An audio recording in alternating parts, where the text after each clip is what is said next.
Welcome to today's Explainer. Look, we're going to dive right into a struggle that, honestly, almost every single one of us has faced at some point. If you have ever tossed and turned in the middle of the night, feeling guilty, frustrated, or just straight up panicked about how exhausted you're going to be the next day, well, you are in the exact right place. Today, we're using the lens of neuroscience to completely dismantle everything you thought you knew about rest. We're going to strip away all that societal guilt, take a hard look at what human sleep actually looks like on a biological level, and rebuild a much healthier, scientifically backed understanding of your own unique rhythm. Let's get into it. So picture this. It's 3:12 a.m. You're wide awake, staring at the ceiling, bathed in that faint, annoying glow of your clock, and you are doing that desperate, frantic mental math. You know the drill. You tell yourself, okay, if I fall asleep right this very second, I can still get exactly 4 hours and 48 minutes. We call this the 3 a.m. anxiety trap. And the crazy thing is, the harder you calculate, the faster your heart beats, and the farther away sleep actually gets. I really want to validate that exact feeling right now because we have all been there. But here is the most liberating fact you're going to hear today. When this happens, you are not broken. You don't necessarily have some clinical insomnia disorder. Actually, what's broken is the modern sleep system itself. Section 1, the 8-hour sleep myth, an industrial invention. Now, what's really interesting about this is that we've been taught since childhood that 8 uninterrupted hours is the absolute golden rule of human biology, right? But this supposedly scientific standard, it actually traces back to the year 1817. For the vast majority of human history, the whole concept of an unbroken, continuous 8-hour sleep block literally did not exist. This standard was actually a massive social engineering project born directly out of the Industrial Revolution.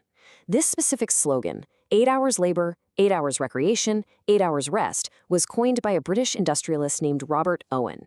He just needed a catchy way to coordinate massive numbers of factory workers so they'd all show up at their machines at the exact same time. It wasn't designed by doctors or neuroscientists or biologists for human wellness. It was designed by a capitalist strictly for factory efficiency. Over the last couple of centuries, our schools, our corporate workplaces, basically our entire modern society, have essentially trained us to function like machine components. We've been aggressively forced to compress our incredibly natural, complex need for rest into a single, unnatural, continuous block, entirely just to maximize our daytime economic output. But meanwhile, our ancestral biological schedule was incredibly fluid. It was based on natural seasonal rhythms, temperature drops, and highly segmented sleep.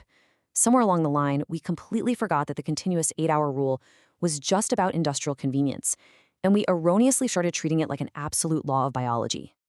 Now, you might be wondering, but wait, doesn't medical science say the average adult needs 7 to 8 hours? Well, yeah, it does. But think of it this way. The average sleep requirement is exactly like average height.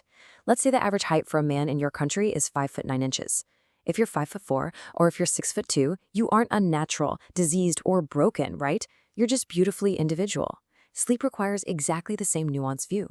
Genetic variance in sleep needs is absolutely vast. Some people are perfectly sharp and biologically optimized on exactly 6 hours, while others absolutely require 9 or even 10 hours just to clear out the cellular waste in their brain.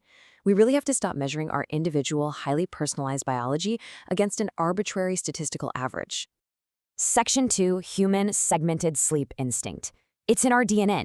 Before the invention of widespread artificial lighting, humans naturally practiced what historians and sleep scientists call biphasic sleep. Renowned historian Roger Eckerch actually analyzed hundreds of historical records, personal diaries, literature, old medical texts, the whole shebang. And he found constant, everyday references to a first sleep and a second sleep. People would basically go to bed shortly after sunset, sleep for a few hours, and then naturally wake up in the middle of the night for a period broadly known as the watch. And during this time, they didn't panic. Neuroscience tells us that during these midnight hours without artificial light, the brain produces incredibly high levels of a hormone called prolactin. This induces a deeply peaceful, meditative state dominated by alpha brainwaves.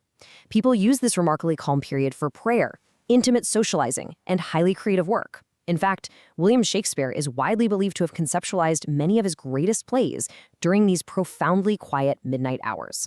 And to prove this isn't just ancient history, in the 1990s, a psychiatrist named Thomas Ware conducted an incredible clinical experiment showing this is deeply physiological.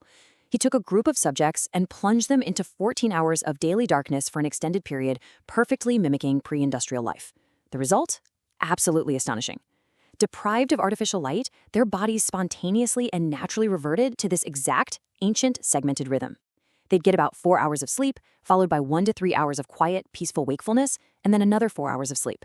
So look, if you wake up at 2 a.m., it is not a sign of failure. It's literally a biological echo of your ancestors. Let's move to section 3 and see how this builds into the daytime. The anti-aging science of naps. Because, segmented sleep isn't just a nighttime phenomenon. Resting during the day has been entirely distorted by modern work culture. 5. What does this number actually mean? Well, an absolute landmark MRI study conducted jointly by University College London and the University of the Republic in Uruguay recently analyzed the brain scans of over 35,000 individuals. They were looking specifically at genetic predispositions for daytime resting, and what they discovered is amazing. People with a biological drive for habitual daytime napping actually possess significantly larger total brain volumes. To put it plainly, regular napping physically offsets the natural, age-related shrinkage of the brain. It ultimately makes your brain appear an incredible 5 years younger structurally than those who just power through the afternoon without taking a rest. Modern corporate culture absolutely loves to dismiss the afternoon nap as a sign of laziness, weakness, or, a lack of drive. But neurologically speaking, napping is a high-performance cognitive tool. When you take a habitual nap of 10 to 90 minutes, you are doing incredible work under the hood.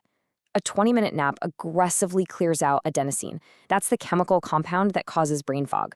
Pushing towards a 90-minute nap allows you to complete a full REM cycle, which actively consolidates your memory, moving information from short-term holding right into long-term storage. It instantly restores alertness and facilitates a deep level of physical and neurological recovery that a single, stressed-out 8-hour block at night often completely misses. Section 4. 4 exclusive sleep genetics. The power of chronotypes. So the crucial point is, the reason some of us love early mornings and others absolutely dread them comes down to one concept: chronotypes. Your preferred sleep-wake cycle is absolutely not a lifestyle choice, and it is certainly not a personality flaw or a lack of discipline if you simply cannot leap out of bed at 6 a.m. with a huge smile. It's your biological destiny, heavily dictated by a specific genetic marker known as the PER3 gene. This incredible gene functions at a cellular level to program your internal circadian clock. It effectively dictates the exact hours of the day when your core body temperature will rise, when melatonin will clear out of your system, and when your brain is naturally going to be at its sharpest. Neuroscientists often categorize these complex genetic chronotypes into 4 distinct animal profiles to help us make sense of it all. First, we've got the lions. These are your classic 5 a.m. early risers. They make up about 10 to 15% of people. They are incredibly sharp at dawn, but physiologically, their energy crashes hard by early evening. Then, the bears. This is roughly 50% of the population. Their energy matches the rise and fall of the sun, and importantly, our entire 9-to-5 society is built exclusively for them. Then we have the wolves, the night owls. They're highly creative but genuinely struggle with morning cognitive function. Finally, the dolphins. These are your very light sleepers, highly prone to anxiety, and often plagued by sleep perfectionism. The absolute irony of modern life is that we forcefully cram everyone into the bear schedule. Forcing a wolf's chronotype to wake up at 8 a.m. and execute complex tasks is literally like asking a fish to climb a tree. If you're a night owl, a true wolf chronotype, please, I am begging you, shed that daytime societal guilt right now. Cognitive science has thoroughly proven what is known as the synchrony effect. This principle shows that when a wolf is actually allowed to align their most complex, demanding tasks with their natural late-day genetic peak, their cognitive performance, problem-solving ability, and sustained focus can equal or even completely exceed the peak performance of an early rising lion. It's all about working in harmony with your underlying genetics, not fighting a constant, exhausting battle against them. Section 5. Midnight Insomnia First Aid Guide. Actionable Protocols. So what happens when things do go wrong at night? Especially for our highly anxious dolphin chronotypes. If you wake up at 3 a.m. and that familiar panic starts to set in, there are a few physiological landmines you absolutely must avoid. First, under no circumstances should you check your phone. The blue light hits the photoreceptors in your eyes and instantly commands your pineal gland to suppress melatonin, the exact hormone keeping you sleepy. Second, do not check the time. Looking at the clock immediately creates